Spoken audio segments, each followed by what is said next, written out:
Hello, Capstone. I hope that you all are having a wonderful day. Um, I'm so sorry that I could not be here live to give this to you. This means a whole lot to me, and I really do hope that you watch all of it. I know that we're all kind of conditioned to just watch like videos that are 2 and 3 minutes long, but if you need to pause it, stop it, and then keep going or whatever. But I really do want you to hear these things. It means a lot to me that I've communicated these things to you because I think they are going to be some little, some big, but all things that will help you be successful and safe as you go into college and go throughout college and then even a little bit beyond. Okay.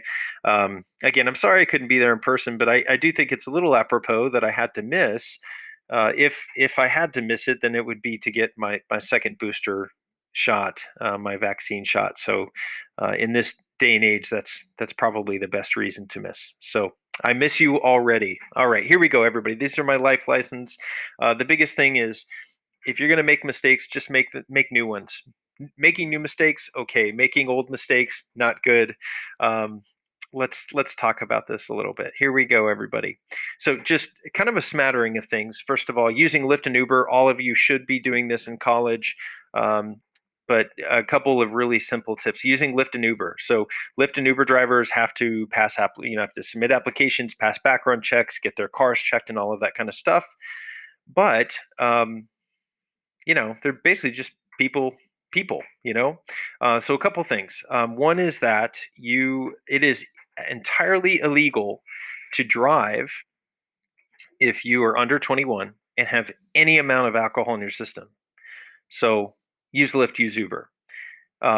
When you use Lyft and Uber, and especially if it's nighttime, you've gone out for some fun with some friends at night, do not use Lyft and Uber by yourself. Use it with a friend. Use it with somebody. When you approach the car, ask the driver for his or her name. Okay, before you get in the car, ask the driver for his or her name. Don't let them volunteer it, or I'm sorry, don't say, oh, are you so and so.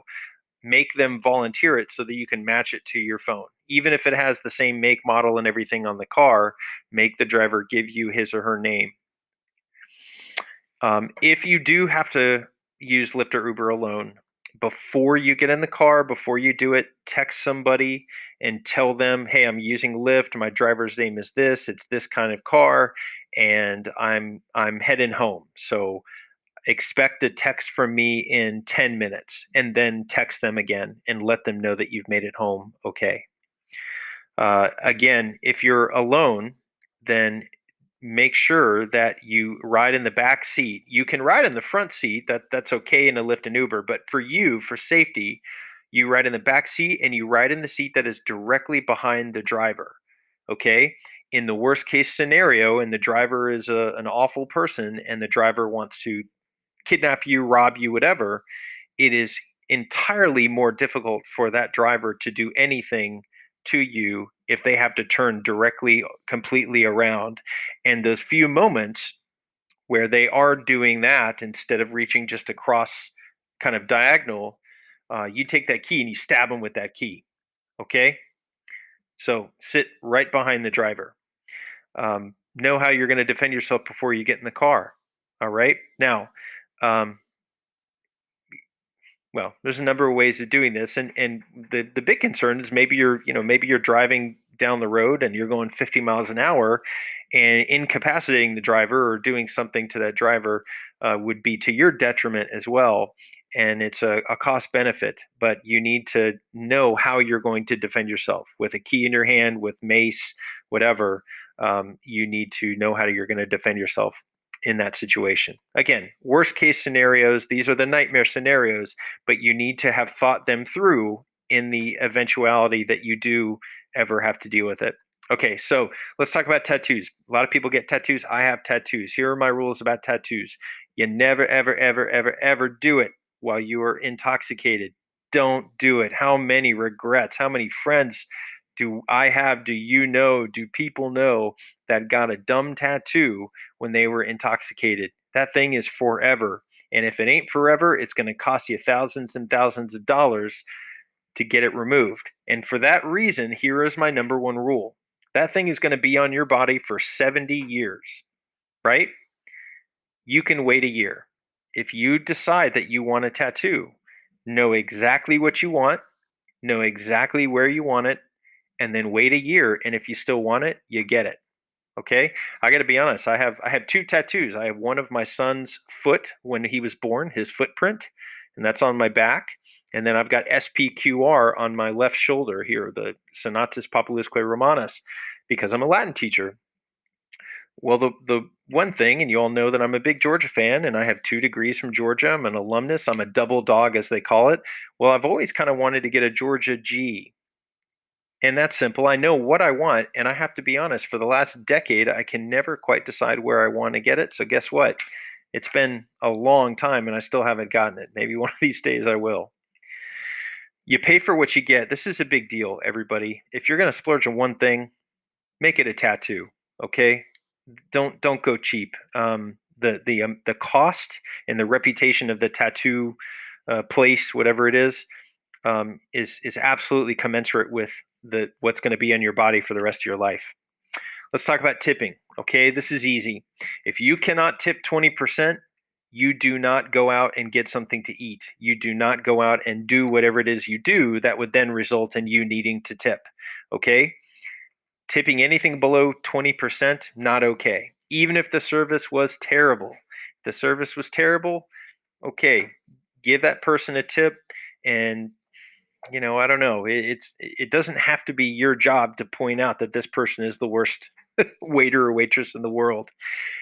If any of that strikes you as discordant with what you've thought, I would challenge you to go work in the service industry for even a couple weeks or whatever, and you'll understand what I mean by this. So again, if you can't tip at least 20%, don't go there.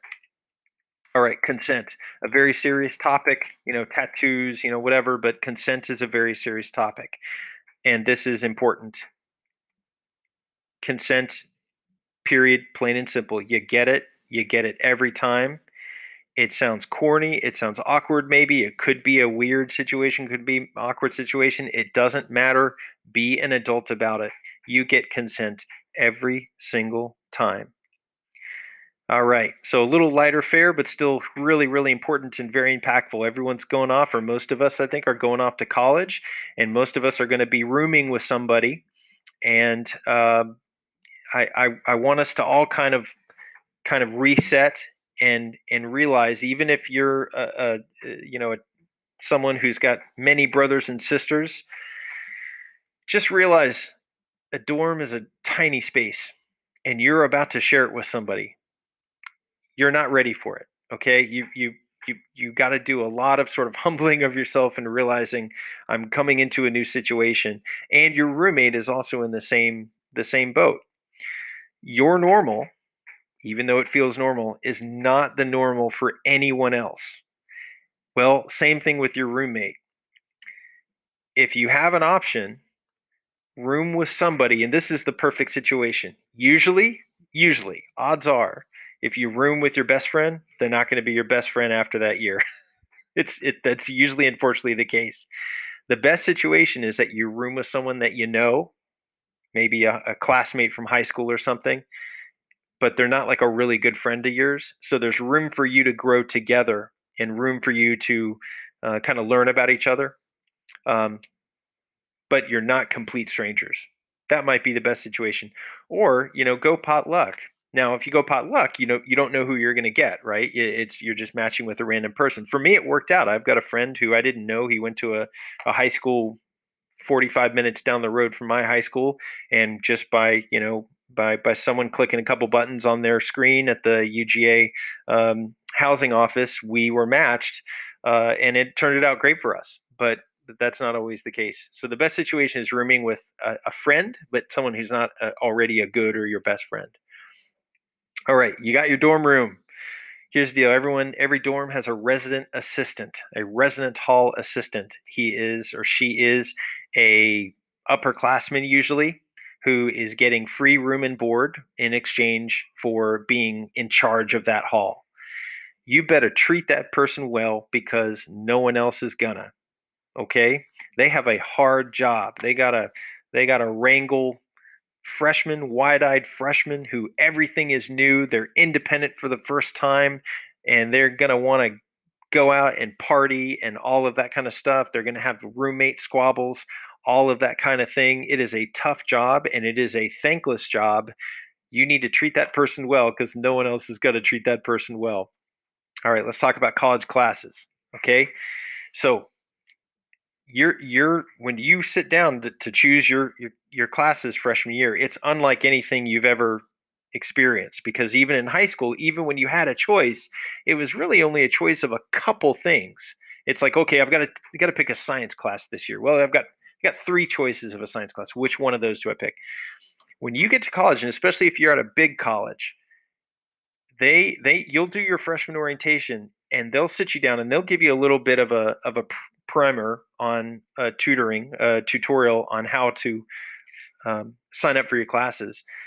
But by and large, they basically just say, okay, you in 126 hours or whatever the number is, depending on your major, you need to have graduated. You need to have fulfilled all of these requirements, and they give you a sheet of paper, and it is extensive. So they say, go for it. Well, that is really intimidating, and you don't have any context. So the first thing is, if you know anybody who is already at the school and who is a sophomore or a junior, or whatever, and has done this before, have them walk you through it. But a couple tips to help you out. First of all, your 15 hours, that is generally speaking a full-time course load. Sometimes it's 16, sometimes it's like 14, but 15 hours is your standard course load if you're on a semester system. That's 5 classes, and each class is 3 hours. Okay? Sometimes you get a science class where you've the regular lecture hall class is 2 hours, and then you've got to sign up for an hour lab. So there's a couple variations, but the standard is that every class is 3 hours and you need 15 hours. So you need 5 classes. So you want to be smart about this. The first thing is you don't need to make this any more complicated or any harder than it should be. Your first semester, you pick the easiest classes you can find. All right. I cannot tell you how many freshmen make this mistake and they just dive into, Calc 3 or something. You pick the easiest classes you can find. Calc 3 can wait. Okay. My freshman year, boy, I took um, a class that was really a class that, unbeknownst to me, was really kind of populated by a bunch of juniors. It was a history class, and it was a great class, but I was not ready for it, and I struggled. It was hard because I didn't do my homework. Okay, here's how you do your homework. To find the easiest classes, you go to Rate My Professors, or if there's a comparable website that's specific to your school, your college, you do that. But Rate My Professor will tell you which professors are the easiest ones. So think about a math class or say, okay, I'm going to sign up for a math, an English, a science, and whatever, an extra class, underwater basket weaving, doesn't matter. Go to Rate My Professor and find who are the easy professors. Find which are the easy classes. And then you build your schedule from that. And again, find someone to help you out. Find someone to walk you individually, walk you through building your course schedule. The other issue about building your course schedule at most places, and again, the bigger the university, the more flexibility you'll have. If you go to a small college, you might not have a lot of flexibility. But one of the mistakes that freshmen make is that they build a course schedule where they go like like Tuesday and Thursday only, maybe Tuesday, Wednesday, Thursday, and they pack all 15 hours of class in those 2 or 3 days because it sounds great, right? Because you got Monday off, you got Friday off, you got a 4-day weekend every week. That sounds amazing. Everybody, can I tell you, please just trust me? That's a terrible idea. It is a terrible idea. Build yourself a 5-day work week, build yourself maybe a 4-day work week, give yourself a 3-day weekend. But I'm telling you, you're going to regret almost immediately having that course schedule where Tuesday and Thursday you're in class for like 9 hours or 8 hours a day. It's brutal. Okay, so spread them out, cluster them though. Don't Do not make, again, don't make the mistake that I did my freshman year, is that I had a 750 class, an 855 class, and then my third class, because we were in quarters, so we only signed up for 3 classes at a time. I had a 750, an 855, and then I had a 5:30 p.m. class. Ugh, it was awful because that 5:30 class hung over my head all day long. It was awful.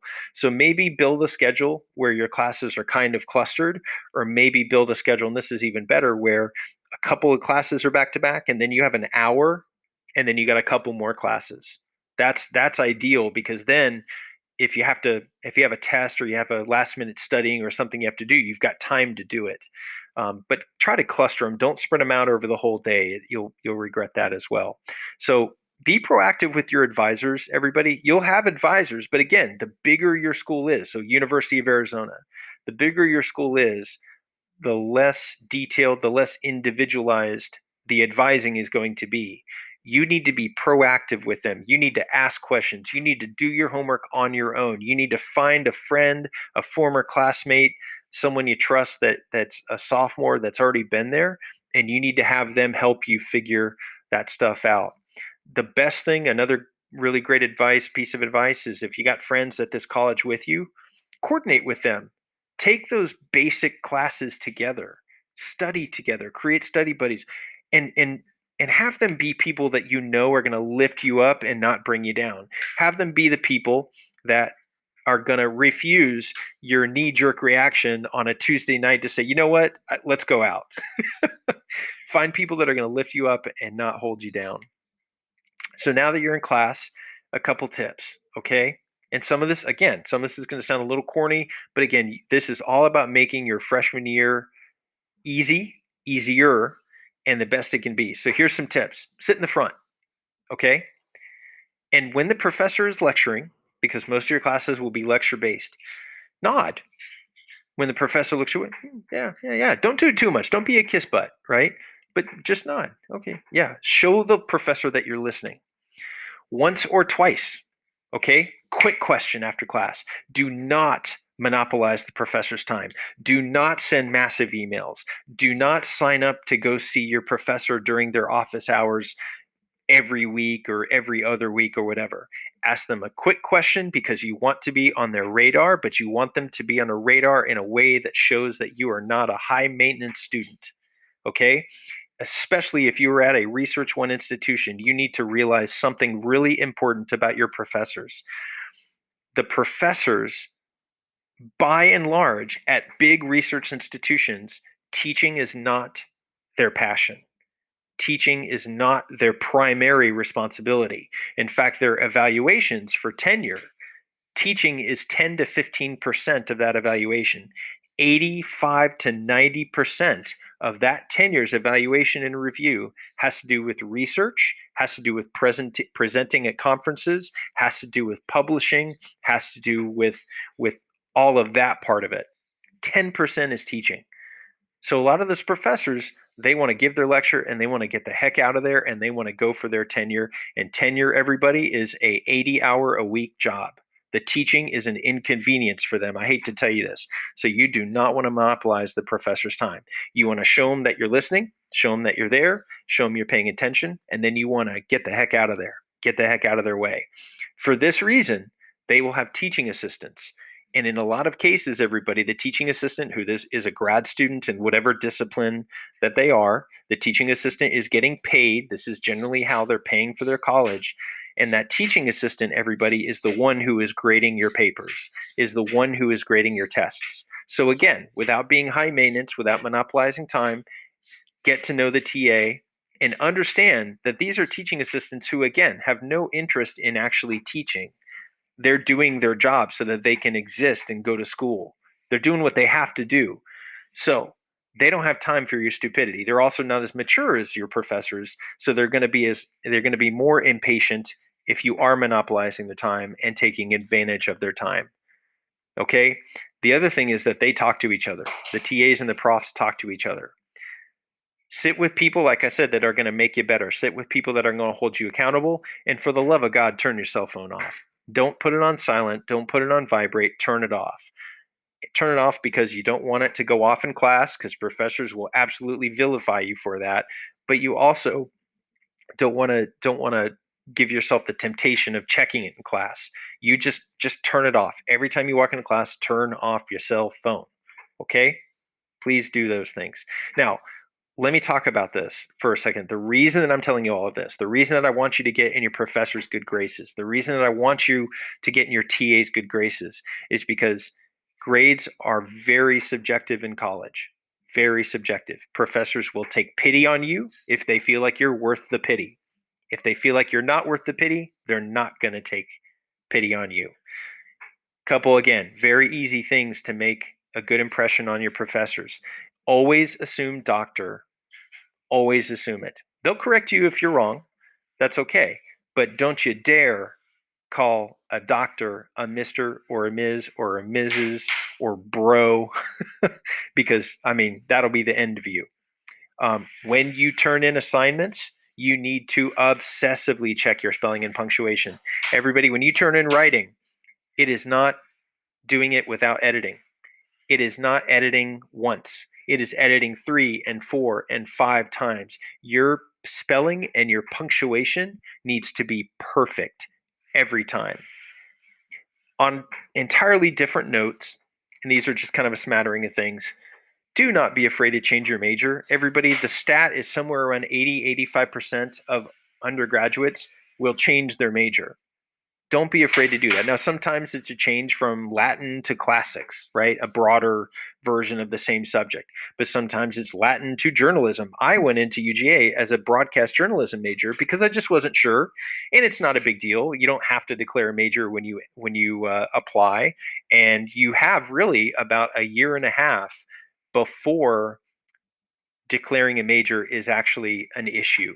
Okay. Your first year of college, you're going to take all of your core classes, your math, your science, your English, your social studies, your general gen ed classes.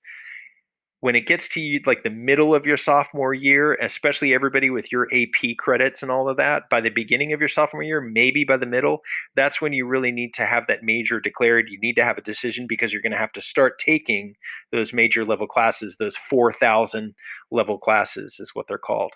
Okay. But don't be afraid to change majors. It might mean that you lose some credit and you have to spend maybe a semester more in college, but that's okay. All right. Um, this is a larger issue, but don't be afraid to transfer schools.